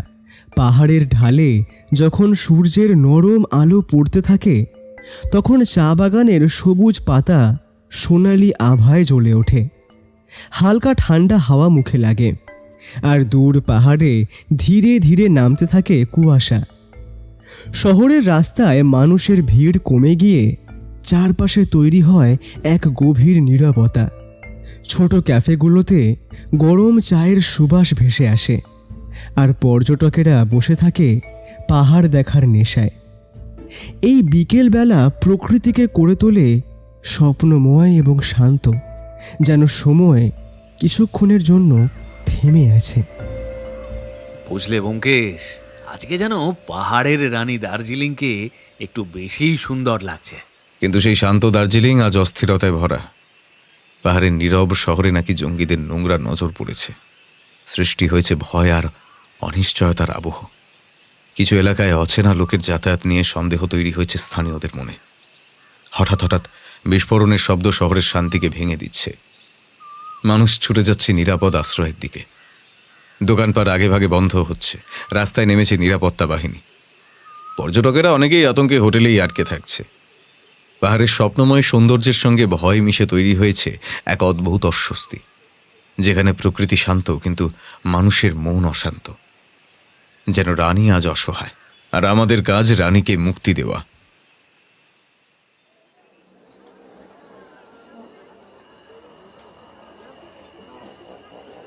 সন্ধেবেলা ওরা ম্যালের দোকানপাটগুলো ঘুরে দেখছিল। হঠাৎ একটা আওয়াজ ব্যোমকেশের কানে এলো। স্যার স্যার, এইদিকে দেখুন। ব্যোমকেশ সজাগ হয়ে উঠল। দেখল রাহুল শেরপা আসছে ওদের দিকেই, হন্তদন্ত হয়ে। কি হলো? নতুন কোনো খবর নাকি? উস্কো খুস্কো চুলে রাহুল শেরপা যেন ঝড়ের মতো ছুটে আসছে ব্যোমকেশের দিকে। চোখ দুটি ভয় আর উত্তেজনায় অদ্ভুতভাবে জ্বলছে, আর কপাল বেয়ে ঘাম গড়িয়ে পড়ছে অবিরত। তার হাঁপ ধরা শ্বাসে বোঝা যায় অনেক দূর দৌড়ে এসেছে, কিন্তু তাড়না এত প্রবল যে থামার ফুরসত নেই। জামার কলার এলোমেলো, হাঁটুগুলো কাঁপছে, তবে দৃষ্টিতে এক ধরনের মরিয়া সতর্কতা। ব্যোমকেশের সামনে এসে সে খানিকটা টলমলো করে দাঁড়ায়, যেন মুহূর্তে ভেঙে পড়বে। তার কাঁপা কণ্ঠ, দ্রুত দৌড় আর অগোছালো চেহারা মিলিয়ে তৈরি হয়েছে ভয়, বিপদ আর রহস্যে ভরা এক উত্তেজনাপূর্ণ দৃশ্য। কি হলো রাহুল শেরপা, কোনো খবর? ভয়ানক ব্যাপার স্যার, খুব খুব ভয়ানক আছে। ওরা ওরা সব খতম করে ফেলবে। শান্ত হও শেরপা, শান্ত হও, বলো কি হয়েছে? না স্যার, এখানে না, ওরা আমার পিছু করছে। আমি এখন পালাইগা। আপনারা কাল বিকালে একবারটে আমার চালায় আসেন, ওই যেখানে সেদিন লাশ পড়লো ওইখানেই। ব্যোমকেশকে আর কিছু বলার সুযোগ না দিয়েই সে অদৃশ্য হলো। এই ব্যাপারখানা কি বলো তো ব্যোমকেশ ভাই, লোকটা ওরকম করে চলে গেল, গন্ডগোল ঠেকছে। খুব সম্ভবত রাহুল শেরপা খুব গোপন কিছু একটা জেনে ফেলেছে, আর যারা এই গোপন কাজটার সঙ্গে জড়িত তারা সেটা টের পেয়েছে আর ওর পিছু নিয়ে এখানে এসেছে। আর আমি বলবো ভালোই বুদ্ধি করেছে রাহুল শেরপা। এখানে সব কথা বলতে গেলে হয়তো আখেরে আমাদেরই মুশকিল বাড়ত, কিন্তু রহস্য যে ক্রমাগত জটিল হচ্ছে তাতে সন্দেহ নেই। জঙ্গিদের দলের মাস্টার মাইন্ড যে সত্যি পাকা খেলোয়াড় তা হাড়ে হাড়ে টের পাচ্ছি ভাই। চলো অগ্নিদা, এগোনো যাক। আর দু একটা জিনিস নেওয়ার আছে, নিয়ে হোটেলে ফিরতে হবে। সেদিন রাতে কেস নিয়ে ওরা আর কোনো আলোচনা করল না। যে যার মতো কাজ করছে। এখন তারা গ্যাংটক থেকে খবর আসার অপেক্ষায়। ব্যোমকেশের দৃঢ় ধারণা ওই লালবাজার আর তার সংলগ্ন অঞ্চলেই বিস্ফোরকের হদিশ মিলবে। দার্জিলিং থেকে সিকিমের গ্যাংটক প্রায় 6 ঘন্টার পথ। তদন্ত দলগুলোর পৌঁছতে অনেকটা সময় লেগে যাবে। তার উপর রাস্তায় গাছ পড়া, মাটি ধসে যাওয়ার মতো ছোটোখাটো সমস্যা তো আছেই। খবর এলো পরের দিন দুপুরে। প্রায় দুপুর 2টো নাগাদ ব্যোমকেশদের হোটেলে টেলিফোন করলেন ইমরান হোসেন সাহেব। হ্যালো ব্যোমকেশ বাবু, গুড নিউজ আছে। আমাদের 5টা দলের মধ্যে দ্বিতীয় দল প্রায় 6 কেজি আরটিএক্স বাজেয়াপ্ত করেছে লালবাজারের কাছে একটা বস্তির ঘর থেকে। বাহ, ভালো খবর শোনালেন স্যার। কিন্তু ওরা কি কাউকে গ্রেফতার করতে পেরেছে? নো ব্যোমকেশ বাবু, কেউ ছিল না ঘরটায়। অ্যারেস্ট কাউকেই করা যায়নি। বুঝলাম, আপনাদের সাফল্যকে কুর্নিশ জানাই, কিন্তু ওখানে নজরদারি কমাবেন না। আর সম্ভব হলে খোঁজ নেবার চেষ্টা করুন যে ওই ঘরটায় কে থাকতো বা কে আসা যাওয়া করে। তাকে ধরতে পারলেও কিন্তু মূল চক্রীর নাগালের কিছুটা কাছে পৌঁছানো সম্ভব। ঠিক আছে ব্যোমকেশ বাবু, তাই হবে। কিন্তু আপনার কি ধারণা এখানে আরো কিছু ঘটতে পারে? হোসেন সাহেব, ধারণাকে কেন্দ্র করে তদন্ত চালালে তা সঠিক নাও হতে পারে। আমি কথাটা বললাম কারণ সাবধানেরও মার নেই। আমরা ওখানে তদারকি যত করা রাখবো, জঙ্গিরা তত মুশকিলে পড়বে। আর পুলিশ যে ওদের বিস্ফোরক বাজেয়াপ্ত করেছে সে খবর নিশ্চয়ই ওরা পাবে বা এতক্ষণে পেয়ে গেছে। তাই ওদেরকে কখনোই লঘু করে আমরা কিন্তু দেখতে পারি না। ঠিক আছে ব্যোমকেশ বাবু, তাহলে এখন রাখলাম। ঠিক আছে হোসেন সাহেব। ব্যোমকেশ, তাহলে তো কাজ হয়েই গেল। এবার কি আমরা কলকাতায় ফিরবো? ব্যোমকেশ অগ্নিদার কথার কোনো উত্তর দিল না। সে কিছু একটা ভাবছে আর ক্রমেই চিন্তিত হয়ে উঠছে। কিন্তু ওর মাথায় যে কি চলছে তা অগ্নিদা বুঝতে পারলেন না। প্রায় মিনিট 20 মৌনব্রত রাখার পর ব্যোমকেশ বলল, না দাদা, এখনই ফিরলে চলবে না। আমার ধারণা আরও কিছু ঘটতে চলেছে, আর যা ঘটতে যাচ্ছে তা আমাদের পক্ষে সুখকর নয়। কি ঘটবে বলে মনে হচ্ছে তোমার? এখনও ঠিক জানি না দাদা, কিন্তু আমার মন বলছে পরিস্থিতি ভালো নয়। একবার দেখি বিকেলে আবার রাহুল শেরপা কি খবর দেয়।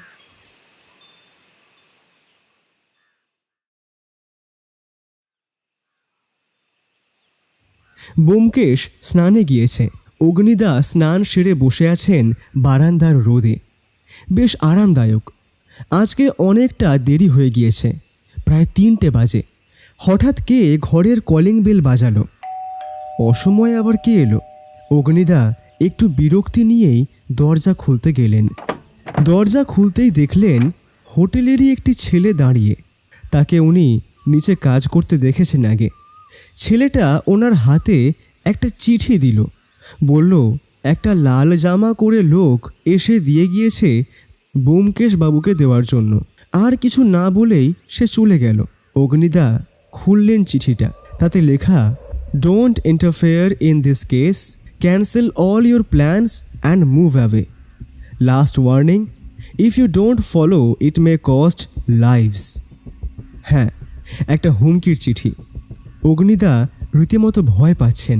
ব্যোমকেশ বেরোতেই ওর হাতে চিঠিটা দিলেন অগ্নিদা। সেটাও মন দিয়ে পড়ল। তারপর মৃদু হাসল আর বলল, ভয় পাওয়ার কিছু নেই দাদা, তুমি নিশ্চিন্ত হয়ে থাকো। এরকম হুমকি কাপুরুষরা দেয়, আর এতে পিছু হটার মানুষ কিন্তু আমি নই। আমাদের তদন্ত ঠিক পথেই এগোচ্ছে, এটা তার প্রমাণ। আর আরও কিছু যে ঘটতে চলেছে এটা তারই প্রমাণ। চলো দাদা, খাওয়া দাওয়া সেরে নি। আবার 4:30 নাগাদ বেরিয়ে রাহুল শেরপার আস্তানায় যেতে হবে। ও কি খবর পেয়েছে সেটা জানা খুব জরুরি। 4:45 নাগাদ ওরা হোটেলের থেকে বাইরে পা রাখল। একটা ট্যাক্সিকে আগেই বলে রেখেছিল ব্যোমকেশ। সেটা হোটেলের পাশে সময় মতো এসে দাঁড়িয়েছে। ট্যাক্সি করে ওদের উল্লিখিত জায়গায় পৌঁছতে লাগলো মাত্র 15-20 মিনিট। কিন্তু এ কি, রাহুল শেরপার ডেরায় এত ভিড় কেন? কি ঘটেছে?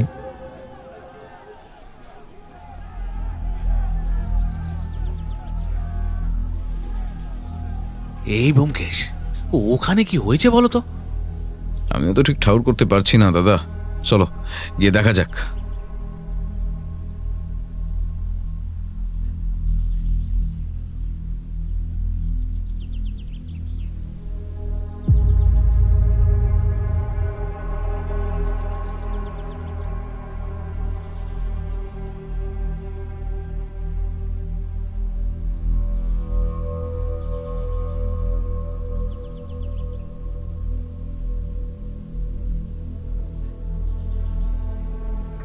এসব কখন হলো মা?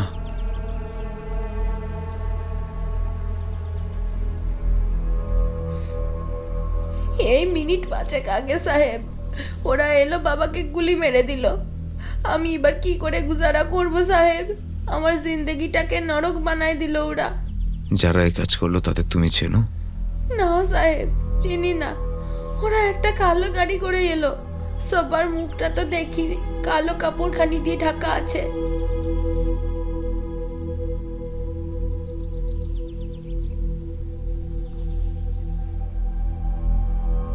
এই কাগজ, এতে আবার কি লেখা দেখি তো।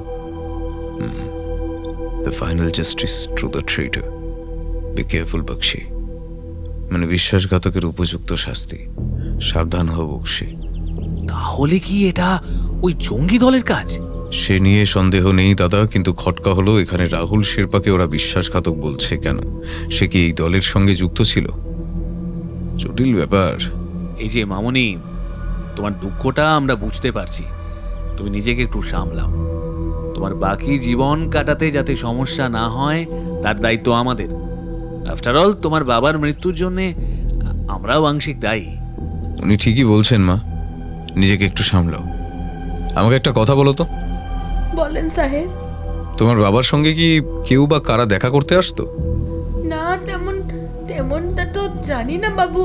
তবে মাঝে মধ্যে রাতে একজন কেউ আইতো, ঘোড়ায় করে আইতো। আমি তার মুখ দেখি নাই। বাবা বলতো সে নাকি টাকা দেয় মাল পৌঁছে দেবার জন্যে। ঘোড়ায় করে আসতো? আচ্ছা, তোমার বাবা কি মাল পৌঁছে দিতেন? তা তো আমি জানি না বাবু। বাবাও কোনোদিন আমারে কয় নাই। কিন্তু আমার বাবাটা চলে গেল সাহেব।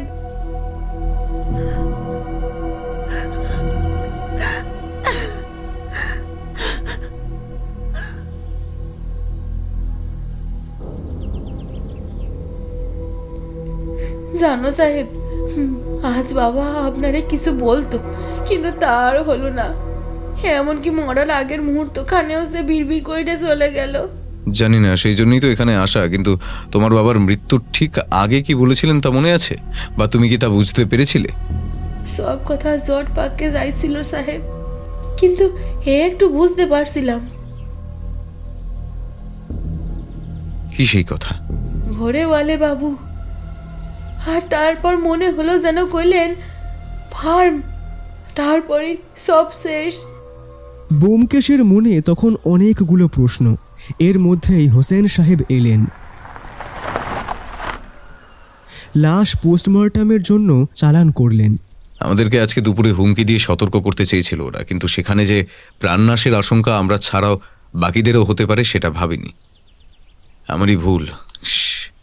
নিশ্চয়ই আমার বাড়ি থেকে বেরোবার সময় পর্যন্ত কেউ আমাদের হোটেলের উপর নজর রাখছিল। আমরা বেরোনো মাত্রই এই রাহুল শেরপাকে হত্যার নির্দেশ দেয় সে। কিন্তু এত তাড়াতাড়ি খবর পেল কি করে? দাদা ভুলে যাচ্ছ কেন? Radio transmitter. সব কাজকর্ম মিটিয়ে বাড়ি ফিরতে রাত 11টা বাজল। রাহুল শেরপার মেয়ে এখন থানার এক লেডি কনস্টেবলের বাড়িতে থাকবে। মনে অনেক দ্বিধা আর প্রশ্ন নিয়ে ওরা বিছানায় শুল, কিন্তু ঘুম সহজে এলো না। পরদিন সকালে হাঁটতে বের হলো ব্যোমকেশ। Morning walk. অগ্নিদা ঘুম থেকে ওঠেননি। উনি শুতে গিয়েছিলেন ভোর রাত্রে। সারা দিনের ধকলের পর এখন ঘুম না ভাঙাটাই স্বাভাবিক। হাঁটতে হাঁটতে কিছুক্ষণ পর সে ম্যালে পৌঁছল। সেখান থেকে আরও একটু এগিয়ে একটা বিশেষ বিখ্যাত ভিউ পয়েন্ট। সেখানে দাঁড়িয়ে সে মন ভালো করা সূর্যোদয় দেখল, কিন্তু তার মনে এখন গিজগিজ করছে অনেকগুলো প্রশ্ন। সে নিজের মনে মনে বলল, রাহুল শেরপা ঠিক কি বলতে চাইছিল? আর ঘোড়েওয়ালে বাবুর ফার্ম মানে? লালবাজার কি সত্যি জঙ্গিদের টার্গেট ছিল? যদি ওটাই টার্গেট হয়ে থাকে তাহলে অত কম আরডিএক্স কেন? নাকি অন্য কিছু রহস্য আছে? আর ওই অর্গান ট্রাফিকিং গ্যাংয়ের সঙ্গে কি এর কোনো যোগাযোগ আছে? এরকমই 7-5 ভাবছিল ব্যোমকেশ। হঠাৎ একটা ডাক, পরিচিত স্বর, ধর্মেন্দর আগরওয়াল। ওমা, উনি ঘোড়ায় চড়ে আসছেন। আরে আগরওয়ালজি, এত সকালে এখানে? হ্যাঁ, এই সকালটা একটু বেরোই আর কি বাবু, ফ্রেশ এয়ার যাকে বলে, আর মুসকুস হয়ে যায়। কেমন এনজয় করছেন আপনারা অনিল বাবু? আর আপনার সঙ্গী লোকটাকে তো দেখছি না। হ্যাঁ, মজা তো হচ্ছেই, সঙ্গে তো ভয়ও হয় মশাই। যেভাবে বিস্ফোরণ আর খুন হচ্ছে, কখন যে স্বর্গদর্শনে বেরোতে হবে তার ঠিক নেই। আপনি অমলদার কথা বললেন, উনি অলস প্রকৃতির মানুষ। এসব মর্নিং ওয়াকে ঘোর আপত্তি তার। তা আজকে বিকেলে কোনো পিলান টিলান আছে নাকি অনিল বাবু?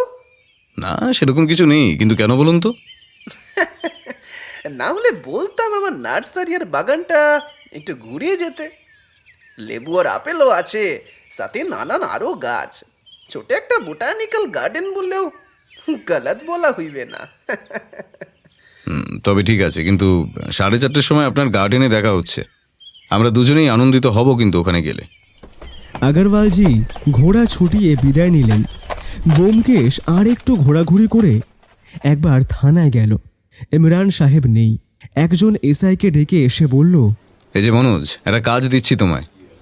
মনোজ এই থানাতেই পোস্টেড। তার বয়স 26-27, নতুন চাকরি।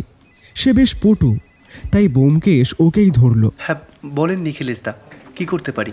আজকে বিকেলের মধ্যে তুমি খোঁজ নিয়ে রেখো যে দার্জিলিং কালিম্পং এলাকায় কারা কারা ঘোড়া ব্যবহার করে। সে তো অনেকেই করে, কিন্তু তা আপনার কোন কাজে লাগবে দাদা? আমি আর একটু সহজ করে দিচ্ছি। ফার্ম হাউস আছে এমন কেউ যে ঘোড়া ব্যবহার করে, আর আমি দরকার ছাড়া কোনো কাজ করি না, তাই তথ্যটা আমায় জোগাড় করে দিলে ভালো হয়। কাজ হয়ে যাবে দাদা, বিকেলে এসো 6টা নাগাদ, লিস্ট পেয়ে যাবে। বেশ, তাহলে আমি এখন আসি। ব্যোমকেশ হোটেলে ফিরল।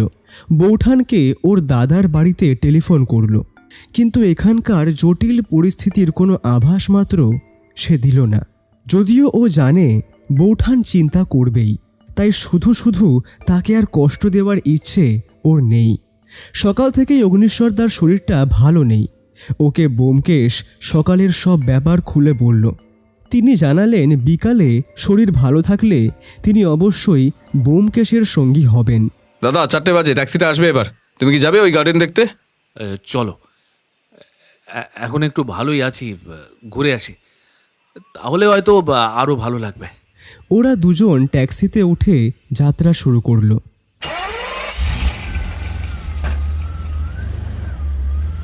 গন্তব্য হলো ধর্মেন্দর বাবুর গার্ডেন হাউস।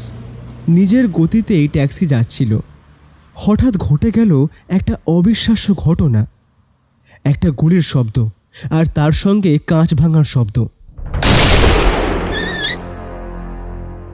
একটা গুলি ওদের ট্যাক্সির পিছনের 2 দিকের জানলার কাঁচ ভেদ করে বেরিয়ে গেল। ব্যোমকেশ আর অগ্নিদা দুজনেই সিটে হেলান দিয়েছিলেন বলে কোনো ক্ষতি হয়নি, কিন্তু কে আক্রমণ করলো? অগ্নিদা ভয়ে কাঠ, পুলিশ ইন্সপেক্টর হলেও প্রাণের ভয় তো সবারই আছে। ব্যোমকেশ কিন্তু প্রথমে একটু হকচকিয়ে গেলেও এখন আবার নির্বিকার। ট্যাক্সি থামল, ড্রাইভারও ভীত সন্ত্রস্ত। অগ্নিদাকে সামলে নিয়ে ওরা আবার গার্ডেনের দিকে রওনা দিল। হামলাটা প্রাণঘাতী ছিল, কিন্তু এই একটা হামলা ব্যোমকেশের মনের অন্ধকার অনেকটা পরিষ্কার করে দিয়েছে। অগ্নিদার শরীর এমনিই খারাপ, আর মানসিক অবস্থা এখন আরও দুরূহ।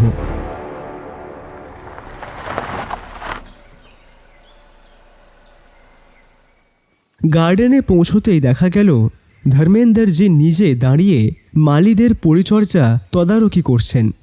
ওদের আসতে দেখে উনি এগিয়ে এলেন।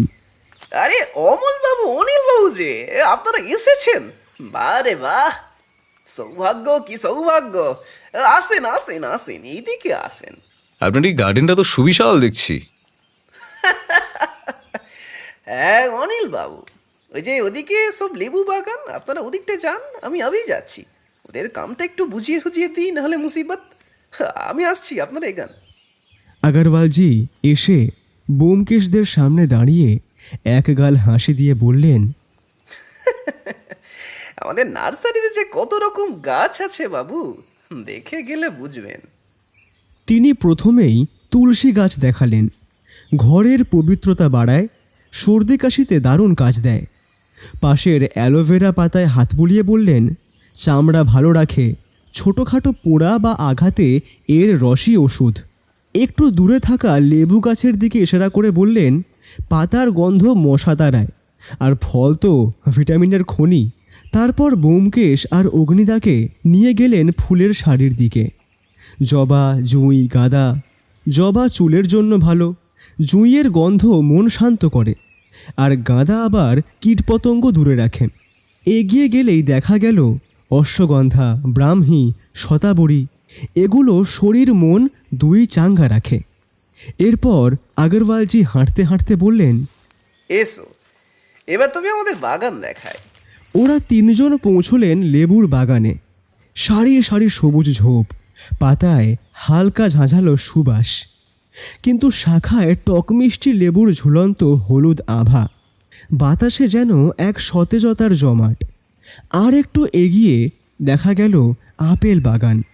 লম্বা সারি ধরে দাঁড়ানো গাছগুলোর ডালে টকটকে লাল ফল ঝলমল করছে। হাওয়া বইলে পাতার শব্দে মিশে আপেলের হালকা সুবাস। আগরওয়ালজির চোখে তখন গর্বের ঝিলিক। এই বাগানটাই আমার প্রাণ অনিল বাবু। অগ্নিদার মন থেকে সেই ঘটনার ছাপ এখনো মোছেনি। তার মুখ উদাস। তাকে দেখে এবার আগরওয়ালজি বললেন, আচ্ছা, অমল বাবুকে এত হতাশ দেখাচ্ছে কেন? আসলে আমাদের ফেরার সময় এগিয়ে আসছে। এই তো আছে 1 তারিখ, আমরা আর 2-3 দিন বাদেই ফিরবো, তাই একটু উদাস আর কি। তাই নাকি? আরে বাবু, এত উদাস হলে চলবে? Life is very short, enjoy করেন, এনজয় করেন। এত উদাস হলে চলবে কেমন করে? আপনি তো ফায়ার মশাই। কি আমি ঠিক বলিনি মিস্টার অগ্নিশ্বর চৌধুরী? এবার ব্যোমকেশ দুজনেই বিস্মিত। এ কি করে আগরওয়ালজি ওদের আসল পরিচয় জানলেন? আমাকে ঝুট বলার দরকার ছিল না ট্রুথ হান্টার সাহেব। আমার সোর্স অনেক, আমি সব জানি। ব্যোমকেশ আর অগ্নিদা উভয়েই নীরব, কোনো কথা নেই। দুজনেই লক্ষ্য করল আগরওয়ালজির মুখে একটা বাঁকা হাসি। আমি জানি আপনারা কেন এসেছেন। দেখুন কাজে সফল হন কিনা দেখুন। আগরওয়ালজি, আপনার গার্ডেন সত্যিই সুন্দর। যাই হোক, আজকে আমরা আসি। আসেন আসেন, আই হোপ আবার মুলাকাত হবে আমাদের, জরুর মুলাকাত হবে। গম্ভীর বিমর্ষ মুখ আর মনের মধ্যে অনেকগুলো ভাবনা নিয়ে ওরা দুজন আবার ট্যাক্সিতে বসল। কারো মুখে কোনো কথা নেই। অগ্নিদার শরীর ভালো নয়, তাই ওকে হোটেলে নামিয়ে দিয়ে ব্যোমকেশ থানায় যাবে। ওর মাথায় একটা প্ল্যান এসেছে। সেটা জটিল, কিন্তু ঠিকভাবে সব সাজানো গেলে পালের গোদা হয়তো ধরা পড়বে। সেদিন ব্যোমকেশ অনেক রাতে হোটেলে ফিরল। সে জানে সে কিভাবে ঘুঁটি সাজিয়ে এসেছে। সব ঠিকঠাক হলে কালকে সকালেই সুখবরটা পাওয়া যাবে। সে নিজে এই অভিযানের অংশ নয় এখন। এটা জীবনের ঝুঁকি আর ন্যাশনাল সিকিউরিটির ব্যাপার। জীবনের ঝুঁকি নিতে ওর ভয় নেই, কিন্তু সিকিউরিটি ইস্যুর জন্য সে অপারেশনের দলে নেই। ঘড়িতে বাজে প্রায় রাত 12:30। অগ্নিদা ওষুধ খেয়ে অকাতরে ঘুমোচ্ছেন। উনি এখনও কিছুই জানেন না যে ব্যোমকেশ কি প্ল্যান করেছে আর কিভাবে করেছে। ব্যোমকেশের ঘুম এলো না। সে টেলিফোনের অপেক্ষায় অধীর আগ্রহে জেগেই রইল। দুটো ফোন আসবে। যথারীতি দুটোই আসার কথা ইন্সপেক্টর ইমরান হোসেনের কাছ থেকে। নিরন্তর অপেক্ষা, চিন্তা আর সিগারেটের ধোঁয়া ওড়ানো। আর কোনো কাজ নেই এখন। অনেক অপেক্ষার পর প্রথম টেলিফোনটা এলো রাত 3:05। আর দ্বিতীয় ফোনটা ভোরবেলা 4:30 সময়। দুটো ফোনেই সুখবর, অপারেশন সফল হয়েছে। অগ্নিদার ঘুম এখনো ভাঙেনি। ব্যোমকেশের এখন অনেক হালকা লাগছে। আপনারা ঠিকই ভাবছেন শ্রোতা বন্ধুরা, মূল আসামি গ্রেফতার হয়েছে। কিন্তু ঝড়ের গতিতে এমন সব হলো কি করে? জানতে তো ইচ্ছে হবেই, আর সেটাই স্বাভাবিক। ঠিক এই ইচ্ছেই দানা বেঁধেছিল অগ্নিদার মনে। সকালে উঠতেই ব্যোমকেশ তাকে দিল সুখবরটা। কিন্তু কেমন করে এক রাত্রে এত বড় অভিযান সফল হলো তা বলেনি। সে শুধু বলেছে, আর কয়েক ঘন্টার অপেক্ষা, তারপরেই সব জানতে পারবে দাদা। এটা ব্যোমকেশের বদ অভ্যাস। সে সবটা খুলে বলতে চায় না সহজে। সময় এলে তখন বলে। এবারে সময়টা এলো সেদিন বিকেলে।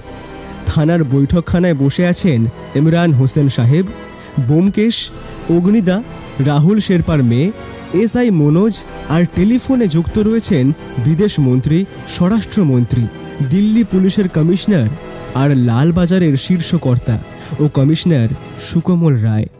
সকলেই আগ্রহী ব্যোমকেশের ডিডাকশন শুনতে। ব্যোমকেশ শুরু করল। আমরা যে কাজের জন্য এখানে এসেছিলাম তা এখন সফল হয়েছে বলা চলে। আপনারা সকলেই সম্পূর্ণটা শুনতে আগ্রহী আমি জানি। আমি একদম গোড়া থেকে বলি। শিলিগুড়ি নেমেই খবর পেয়েছিলাম যে সেদিন ভোরে দার্জিলিংয়ে একটা বিস্ফোরণ হয়েছে। আমরা গাড়ি করে দার্জিলিংয়ের দিকে আসার সময় ঘটে আর একটা বিশেষ ঘটনা। রাস্তার উপর একটা মরদেহ পড়ে থাকতে দেখা যায় এবং পুলিশ সেটাকে প্রথমে আত্মহত্যা বলে মনে করে, কিন্তু আমি বুঝতে পারি যে বিষয়টা খুন, আত্মহত্যা নয়। ওই ঘটনার ফলে আমার সঙ্গে পরিচয় হয় রাহুল শেরপা বলে এক স্থানীয় ব্যক্তির। সে পুলিশের কাছে ধরা পড়েছিল মরদেহের হাত থেকে সোনার চেন খোলার অপরাধে। আমি পুলিশকে অনুরোধ করে তাকে ছেড়ে দিতে বলি। আমি তাকে কাজ লাগাতে চেয়েছিলাম আমার দরকারে। আসলে আমার অনেক ইনফর্মার আমার হয়ে কাজ করে, যারা আমাকে পারিপার্শ্বিক অঞ্চলের নানা খবর এনে দেয়। সেরকম একজন কাউকে আমার এখানেও দরকার ছিল। তা আমি বেছে নিই রাহুল শেরপাকে। পরে জানা গিয়েছিল যে ওই মৃতদেহ থেকে অঙ্গ পাচার করা হয়েছে। আমার প্রথম থেকেই মনে হচ্ছিল জঙ্গি দলটার সঙ্গে এই ঘটনার কোনো যোগাযোগ আছে কিনা। পরবর্তী ক্ষেত্রে অবশ্য সেই যোগাযোগ পাওয়া গিয়েছে। ইতিমধ্যে একদিন রাহুল শেরপা এসে আমায় জানায় যে তার আমাকে কিছু খুব গুরুত্বপূর্ণ বলার আছে। আমি যেন পরের দিন বিকেলে ওর বাড়িতে দেখা করি। সেই মতো আমি রাজি হয়ে গিয়েছিলাম।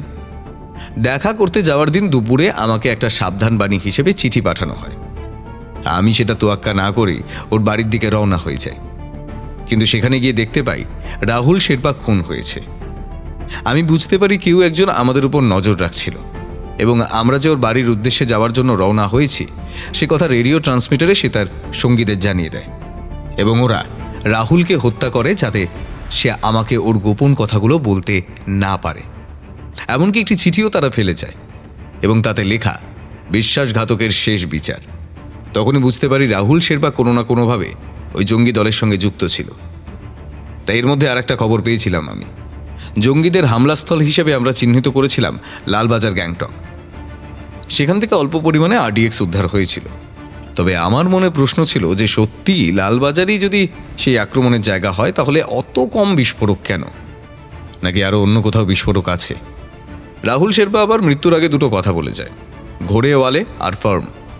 এই কথা দুটো বারবার ভাবার পর আমার মনে হয় এই সম্পূর্ণ ব্যাপারটার সঙ্গে এমন কেউ একজন যুক্ত যার নিজস্ব একটা ঘোড়া আছে আর একটা ফার্ম আছে। আমি এই থানার SI মনোজকে খোঁজ করতে বলি। রাহুলের মৃত্যুর পরের দিন সকালবেলা আমার সঙ্গে দেখা হয় ধর্মেন্দ্র আগরওয়ালের সঙ্গে। ইনি আমাদের পূর্ব পরিচিত। সেদিন রাস্তায় লাশ দেখতে যাওয়ার আগে ওনার সঙ্গে পরিচয় হয়েছিল, যদিও তাকে আমরা আমাদের আসল পরিচয় বলিনি। উনি নিজের পরিচয় দিয়েছিলেন একজন নার্সারির মালিক হিসেবে। তো সেদিন সকালে যখন ওনার সঙ্গে আবার দেখা হলো, সেদিন উনি একটি ঘোড়ায় চড়ে ঘুরতে বেরিয়েছিলেন। তখন আমার ওনার প্রতি কোনো সন্দেহ জাগেনি, কিন্তু আমার মূল ভাবনা পাল্টে গেল বিকেলবেলা। আমি আর অগ্নিশ্বর চৌধুরী যখন ট্যাক্সি করে ধর্মেন্দ্র বাবুর গার্ডেন দেখতে এসেছিলাম, তখন আমাদের ট্যাক্সির উপরে গুলি চলে। তখন আমি বুঝতে পারি যে এই ঘটনার সঙ্গে ওই ব্যক্তির সম্পূর্ণ যোগাযোগ রয়েছে, কারণ উনি ছাড়া আর কারোর জানার কথা নয় যে আমরা ট্যাক্সি করে ওই রাস্তা দিয়ে ওই জায়গাতে যাব। আবার ঠিক ওই সময় গার্ডেনে পৌঁছে আরও অবাক হয়ে যাই আমরা। সেখানে কথার ফাঁকে আগরওয়ালজি বলেন তিনি আমাদের আসল পরিচয় জানেন এবং আমরা কেন এসেছি তাও জানেন। তখন ওনার প্রতি সন্দেহ আমার আরও দৃঢ় হলো। ইন্সপেক্টর অগ্নিশ্বরকে হোটেলে নামিয়ে দিয়ে আমি আসি এখানকার এই থানায়। সেখানে এসে মনোযোগের কাছ থেকে আমি পাই ঘোড়া মালিকদের সেই লিস্ট, আর তার সঙ্গে ইমরান হোসেন সাহেব আমাকে খবর দেন যে ইন্টেলিজেন্স খবর পেয়েছে কাজটার সঙ্গে প্রাক্তন অ্যান্টি ন্যাশনাল ডাক্তার জুলফিকার করিম খাসনামা বলে এক ডাক্তার জড়িয়ে আছে। তখন আমার মনে একটা সন্দেহ জন্মালো। ডাক্তার আর অঙ্গ পাচারকে তখন যুক্ত করা হচ্ছিল এক সুতোয়। আমি পুলিশদের খোঁজ নিতে বললাম যে ওই ধর্মেন্দ্র আগরওয়ালের নামে দার্জিলিং কালিম্পং এলাকায় কোনো ফার্ম হাউস আছে কিনা।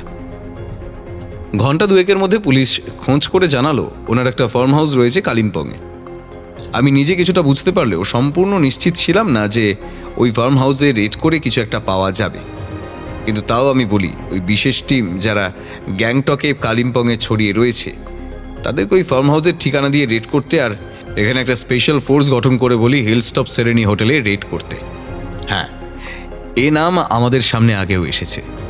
28 বা তার বেশি সংখ্যক ঘর আছে এই হোটেল।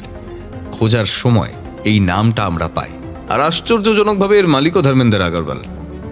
পুলিশ রাত্রিবেলা 1:30 নাগাদ হঠাৎ ওই হোটেলে রেড করলে ধরা পড়েন ধর্মেন্দ্র আগরওয়াল।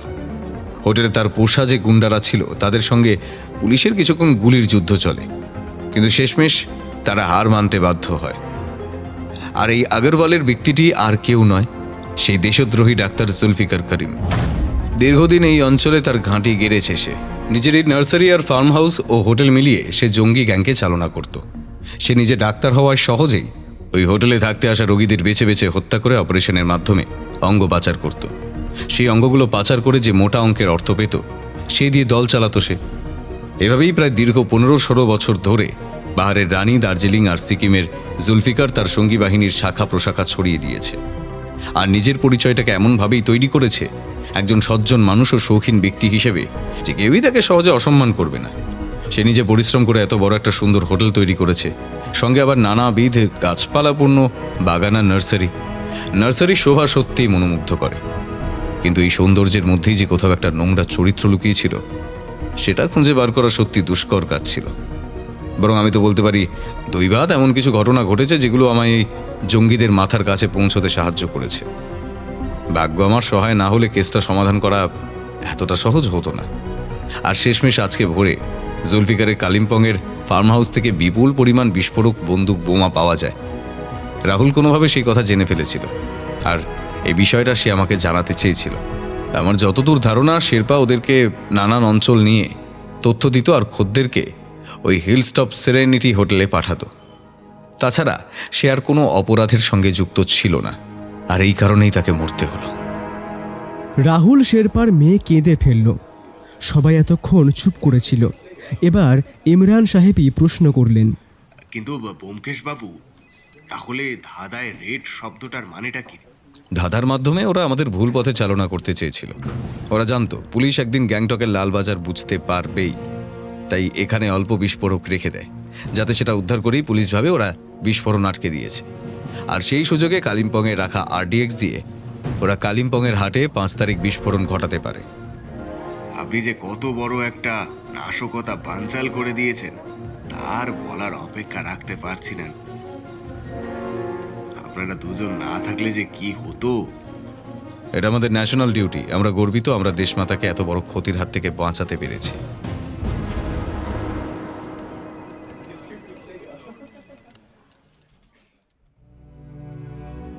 দার্জিলিংকে অবশেষে জঙ্গিদের হাত থেকে মুক্ত করা গিয়েছে, কিন্তু বিজয়ের পরের নিস্তব্ধতা যেন আরও ভারী। ব্যোমকেশ আর অগ্নিদার ফেরার পথে দাঁড়িয়ে দেখে পাহাড়ের গা বেয়ে নেমে এসেছে একটি বিরাট, একটি গভীর নিঃশ্বাসের মতো কুয়াশা। যেন প্রকৃতি বুঝতে পারছে দীর্ঘ আতঙ্কের পর এক ধরনের স্বস্তি নেমে এসেছে। তবে সেই স্বস্তির আড়ালে জমে আছে ক্ষত চিহ্নের স্মৃতি। পথে হাঁটতে হাঁটতে ব্যোমকেশের মনে পড়ে যায় বিস্ফোরণের শব্দ, উস্কো খুস্কো চুল নিয়ে দৌড়ে আসা রাহুল শেরপার আতঙ্ক ভরা মুখ। সেই ভয়ের মুহূর্তগুলোকে পেরিয়ে এসেছে ঠিকই, কিন্তু মন এখনও অস্থির। অগ্নিদাও নীরব, তার চোখে ক্লান্তি আছে, আবার গোপন তৃপ্তির ঝিলিকও। দুজনেরই শরীর বাঁচলেও হৃদয়ে যে চাপটা জমেছিল সেটাই যেন এখন ধীরে ধীরে খুলে যাচ্ছে। পাহাড়ি বাতাসে এবার শান্তির গন্ধ। সদ্য ধোয়া মেঘের ফাঁক দিয়ে দিগন্তে দেখা যায় সোনালি আলো। চায়ের বাগানগুলো যেন নতুন করে প্রাণ ফিরে পেয়েছে। পাতার গায়ে লেগে থাকা শিশির ধীরে ধীরে ঝরে পড়ছে। দূরে পাখিরা ডাকছে, যেন পাহাড় আবার নিজের ছন্দে ফিরছে। এই মুহূর্তে ব্যোমকেশ অনুভব করে যুদ্ধ শেষ হলেও মানুষের মনে যে ভয় আর অস্থিরতা তৈরি হয় তা মুছতে সময় লাগে। অথচ প্রকৃতি এক মুহূর্তেই সব কিছু মিশিয়ে দেয় তার শান্ত রঙে। আর সেই শান্তির মাঝেই দুজনের ঘরে ফেরার ইচ্ছেটা আরও প্রবল হয়। ব্যোমকেশ ভাই, চলো এবার বাড়ি যাই। অগ্নিদা, চলো এবার যাওয়া যাক।